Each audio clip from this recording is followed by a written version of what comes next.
Prime news watch میں ایک بار پھر ناظرین آپ کو خوشامدید کہتے ہیں، اور بریک سے پہلے ہم بات کر رہے تھے جنوبی وزیرستان میں متاثرین کی واپسی کا سلسلہ شروع ہو گیا ہے۔ کتنی بڑی خبر ہے پاکستان کے لیے یہ، اس پر بات کرنے کے لیے ہم جائیں گے پشاور، لیکن اس سے پہلے ہم آپ کو یہ بتاتے چلیں کہ آج چیف آف آرمی اسٹاف جناب جنرل اشفاق پرویز کیانی اور ان کے ساتھ ساتھ corps commander Peshawar lieutenant general Asif Yasin Malik اور ایئر چیف راؤ قمر سلیمان نے وزیرستان کا دورہ کیا، اور وزیرستان میں انہوں نے مصروف وقت گزارا۔ میڈیا کے نمائندوں نے بھی ان کے ساتھ شرکت کی۔ اس موقع پر میڈیا سے گفتگو کرتے ہوئے chief of army staff general Ashfaq Parvez Kayani نے کہا کہ جنوبی وزیرستان کے اندر حالات مکمل طور پر کنٹرول میں ہیں۔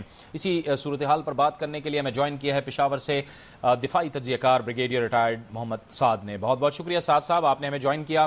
سعد صاحب، یہ وہ علاقے تھے پاکستان کے قبائلی جہاں ظاہر ہے بہت ٹربل والے علاقے تھے، بڑی مشکلات کا سامنا تھا، لیکن آج ہم دیکھ رہے ہیں کہ ڈی آئی خان سے ٹانگ سے متاثرین واپس جا رہے ہیں۔ یہ کتنی اہم اور کتنی بڑی خبر ہے؟ یہ جی بڑی خوشائند بات ہے کہ جو جنوبی وزیرستان میں مسعود کے علاقوں سے جو لوگ نکلے تھے لڑائی کی وجہ سے اور انہیں ٹانگ اور ڈیر اسماعیل خان ان علاقوں میں پناہ لی ہوئی تھی، آج وہ اپنے علاقے میں واپس جا رہے ہیں۔ یہ تو ٹھیک بات ہے، لیکن ابھی ایک بہت مشکل مرحلہ ہے ان لوگوں کو وہاں تک باعزت طور پہ پہنچانا۔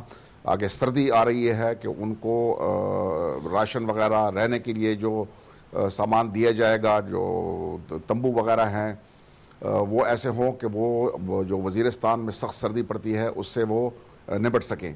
دوسری بات یہ ہے کہ جب یہ لوگ علاقے میں جائیں گے تو جو مزاحمت کار جو یہاں سے کلیئر کیے گئے تھے، نکالے گئے تھے، ان کا دوبارہ آنا بھی ایک خطرہ ہے۔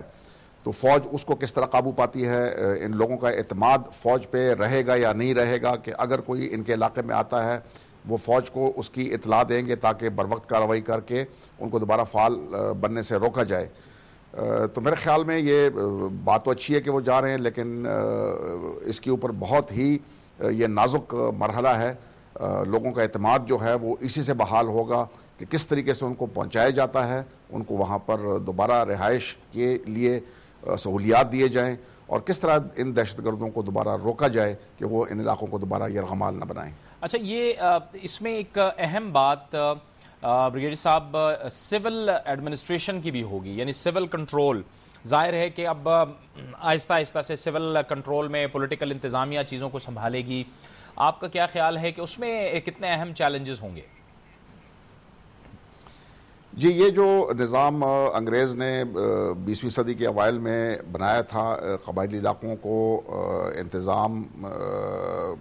انتظامیہ لگائی تھی ان کے اوپر، یہ پولیٹیکل ایڈمنسٹریشن جس کو وہ کہتے ہیں، وہ دوبارہ فعال کرنی پڑے گی وقتی طور پہ۔ لیکن میرے خیال میں 21ویں صدی کے جو چیلنجز وغیرہ ہیں وہ اس سے نہیں نمٹ سکتے۔ یہ علاقے ابھی ان کو اسی طرح رکھنا جو ہے وہ ابھی قابل عمل نہیں ہے، اور یہ سسٹینیبل اسٹریٹجی نہیں ہے۔ ان علاقوں کو بتدریج جو ہے بندوبستی بنانا پڑے گا۔ اس کے لیے ایک بہت بڑی ریسرچ کی ضرورت ہے۔ پولیٹیکل جو گورنمنٹ ہے ہماری، اس کو اس کے اوپر کوئی بورڈ وغیرہ یا کوئی پولیٹیکل ایکشن جو ہے وہ کرنا پڑے گا کہ ان علاقوں کا جو مستقل حل ہے، مستقل انتظامیہ، وہ کس طرح ان کو باقی پاکستان کے ساتھ ملایا جائے۔ اور یہ جو طریقہ کار انگریز نے بنایا تھا وہ بھی فرسودہ ہو چکا ہے، وہ ابھی حالات مکمل طور پہ تبدیل ہو گئے ہیں۔ یہ فوج بھی نہیں کر سکتی، فوج ان لوگوں کو پہنچا کے وہ مدد کر سکتی ہے، لیکن ایڈمنسٹریشن فوج کا کام نہیں ہے۔ یہ سول انتظامیہ جو فی الحال پرانا سسٹم ہی بحال کرنا پڑے گا، لیکن اس کے بعد ایک مستقل حل کی طرف ہمیں جانا پڑے گا۔ اگر نہیں کیا تو یہ علاقے مسائل سے اسی طرح دو چار رہیں گے۔ اچھا سعد صاحب، لیکن یہ جیسے کہ آپ نے فرمایا کہ فوج کا کام تو یہی ہے کہ چلیں آپ نے علاقے کلیئر کر دیے، لوگوں کو پہنچا دیا، اس نے اپنی ذمہ داری تو نبھائی۔ اب ذمہ داری آتی ہے آپ کی سیاسی قیادت پہ، آپ کی حکومت پہ، کہ انہیں بھی کچھ ایسی حکمت عملی بنانی ہوگی کہ ان جو علاقوں کا کنٹرول ہے وہ ظاہر ہے اس میں ریٹ آف دا گورنمنٹ ہی رہے۔ جی بالکل، مطلب ہے کہ جو کاؤنٹر انسرجنسی ہوتی ہے اس کو مطلب ہے کامیاب بنانے کے لیے اس کے چار پہلو ہیں۔ ایک پولیٹیکل ہے، اسٹریٹجک ہے، آپریشنل ہے اور ٹیکٹیکل ہے۔ فوج، پولیس، فرنٹیئر کور وغیرہ جتنی بھی ہیں یہ آپریشنل یا ٹیکٹیکل لیول پہ آپریٹ کرتی ہیں. باقی ہم نے اسٹریٹجی جو ہمارے جو اس علاقے میں ہے، کسی لوگوں کو ہم پشت پناہی کر رہے ہیں، کسی کو ہم نہیں کر رہے ہیں، تو میرے خیال میں اس کے اوپر بھی ہمیں اثر نو غور کرنا پڑے گا کہ ہم نے اسٹریٹجی کیا اپنانی ہے.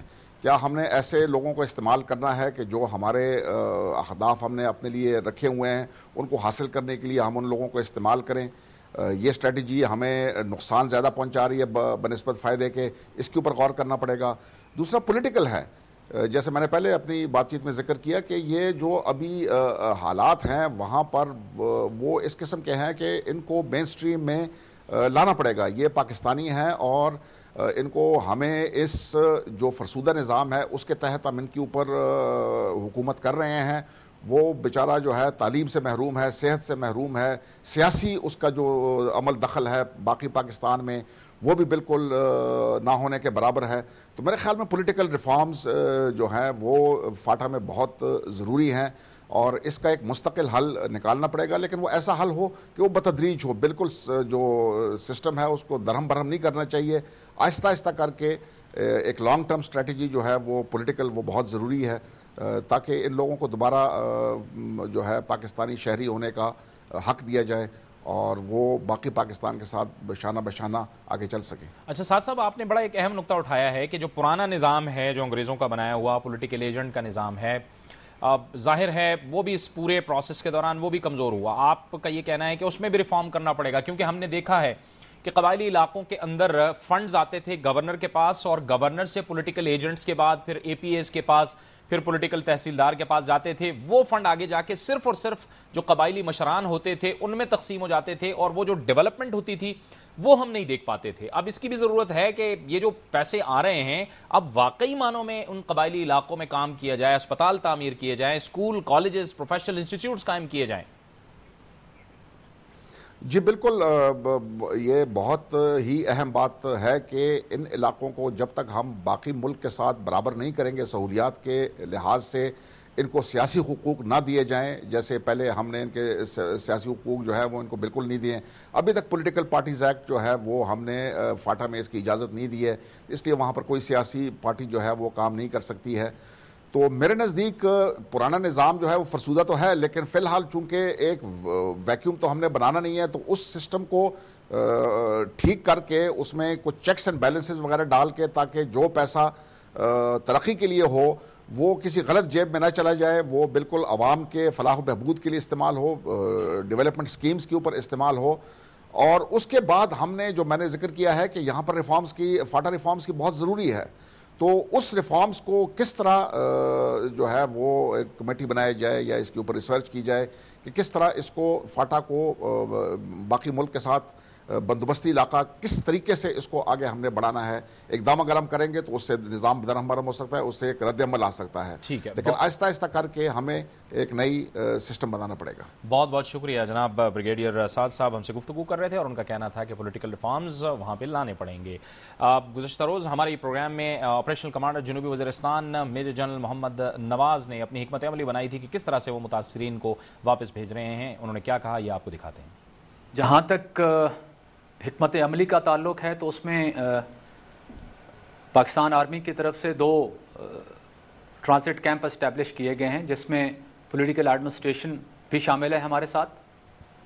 یہ کیمپس ڈیرہ اسماعیل خان میں اور ٹانک میں اسٹیبلش کیے گئے ہیں جہاں پر لوگوں کو فری ٹرانسپورٹ مہیا کی جا رہی ہے. جو متاثرین آ رہے ہیں ان کو پہنچنے کے اوپر کھانا اور ان کی باقی جو سہولیات ہیں وہ دی جا رہی ہیں. ہر گاؤں کے اندر جو ڈیسٹینیشن ہے ڈی پیز کی وہاں پہ فیسیلیٹیشن پوائنٹس لگائے گئے ہیں. ڈی پیز کو پہنچنے کے اوپر وہاں پہ فریش کھانا، اس کے علاوہ ڈرائی راشنز جو 6 مہینے کے لیے ہیں وہ دے رہے ہیں ہم. ساتھ ہی ساتھ کچھ نان فوڈ آئٹمس ہیں جن میں 2 ونٹرائز ٹینٹس ہیں، کمبل ہیں، رضائیاں ہیں، کچن آئٹمس ہیں اور اس کے علاوہ کچھ مسلینس آئٹمس ہیں جو روزانہ کے استعمال کی چیزیں ہیں، یہ وہاں پہ ایشو کی جا رہی ہیں. ساتھ ساتھ ڈی پیز کے جو علاقے ہیں وہاں پہ مکمل طور پر الیکٹریسٹی بحال کر دی گئی ہے، پانی کی اسکیمیں مکمل کر دی گئی ہیں، اور اس وقت الحمدللہ تمام گاؤں کے اندر پانی مہیا ہے۔ ساتھ ہی ساتھ فری میڈیکل کیمپس اسٹیبلش کر دیے گئے ہیں، اور بی ایچ یوز جتنے بھی ہیں یہاں پہ فنکشنل ہیں، اسکولز فنکشنل ہیں، تاکہ جب ڈی پیز اپنے گھروں کو واپس لوٹیں تو ان کے بچے اسکولوں میں جا سکیں۔ یہ موٹے طور پر جو اقدامات کیے جا رہے ہیں ڈی پیز کے ریٹرن کے سلسلے میں یہ ہیں۔ جنوبی وزیرستان میں الحمدللہ اس وقت امن و امان کی صورتحال پر اطمینان ہے۔ مجھے پورا یقین ہے کہ یہ ڈی پیز جو جا رہے ہیں اپنے علاقوں کے اندر، یہ وہاں پہ پرامن زندگی بسر کر سکیں گے۔